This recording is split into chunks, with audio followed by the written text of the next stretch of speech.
Pues hoy en el Centro de Historias lo que se va a ver es un pasillo decorado por varias personas, por personas que han vivido en la casa y que dan su visión de lo que de lo que haya ocurrido, de cómo se han encontrado, de, de cómo han paseado esas paredes, ese pasillo.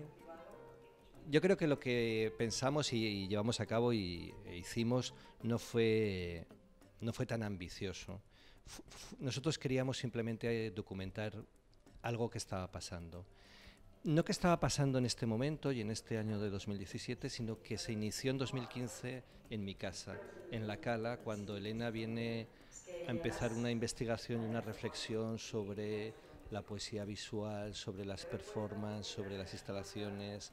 Viene a estudiar y por razones de agenda, de calendario, de circunstancias de la vida, ese pequeño documental que yo siempre grabo en casa al final de la residencia se queda sin hacer. En esos 2 años nace Paseen. Y en un momento determinado, de la manera más natural del mundo, decimos, bueno, vamos a juntar ese inicio en el 2015, ese inicio de reflexión y esta acción llevada a cabo. Pues sí, la verdad es que a mí no me parece que sea un gran reto convertir en arte lo cotidiano, porque yo creo que es ahí donde reside la esencia del arte. Y por lo tanto, en realidad solo ha sido esta experiencia de trasladar el pasillo, digo esta experiencia de trasladar el pasillo porque va unida a este documental, aunque en él no aparezca una otra parte de, de la acción, que fue el desalojo de todos los objetos que había allí a través de una cadena humana, que fue fantástica y que desde mi punto de vista eso sí que es la parte artística de verdad, ¿no? El elemento humano, ¿no?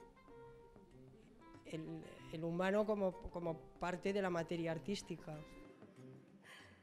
Bueno, estar en Proyecto Aragón siempre es una alegría, porque yo he sido seguidora de Proyecto Aragón desde sus orígenes. Ha cambiado de ubicación en un par de momentos y me parece pues estupendo estar aquí.